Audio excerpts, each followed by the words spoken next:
All right, we're on 412 of the All American startup journey, and we're wrapping up Orlando Pet Global. And it was a really good show, made a lot of connections, a lot of good networking, and very excited to see what unfolds from the people that I met and the things that have been happening in the background of the company while I've been here. Should be unfolded in the next probably 48, 72 hours. I think it's a Thursday night.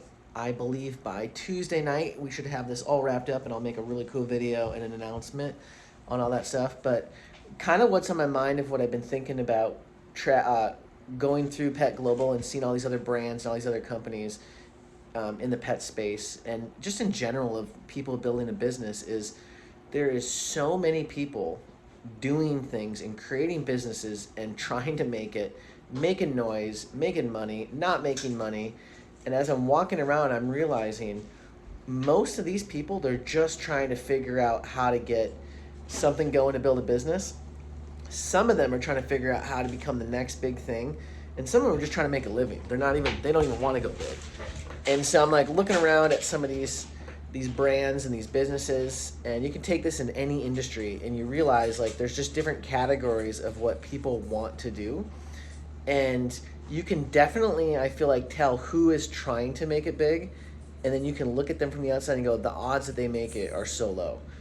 And it's really interesting. And me and my wife, what was that thing we did about the branding? The packaging. It was like a trivia thing, right? Yeah, if the branding made them. Yeah. So we had my wife scanned a QR code, and we're sitting in this like panel at and it said, did the branding make the sales go up, or was it a boom or a bust? And it was, so like, say for instance, Blue is a really big food brand in the pet space, and they would put like an old picture to a new picture, and they said, do you think this made the product go higher or lower? And someone went higher, some went lower, and I think, correct me if I'm wrong, Leah, but I think one of them, it cost them over $100 million in 1 year's time. Is that right? If you remember? Yeah, it was like 110 million just by changing the packaging. And it wasn't like dramatic changing. It was just like little things from here to here. They made the names different, color schemes, but it was the same brand, just a different packaging on something. And this one lost $110 million in a year's time.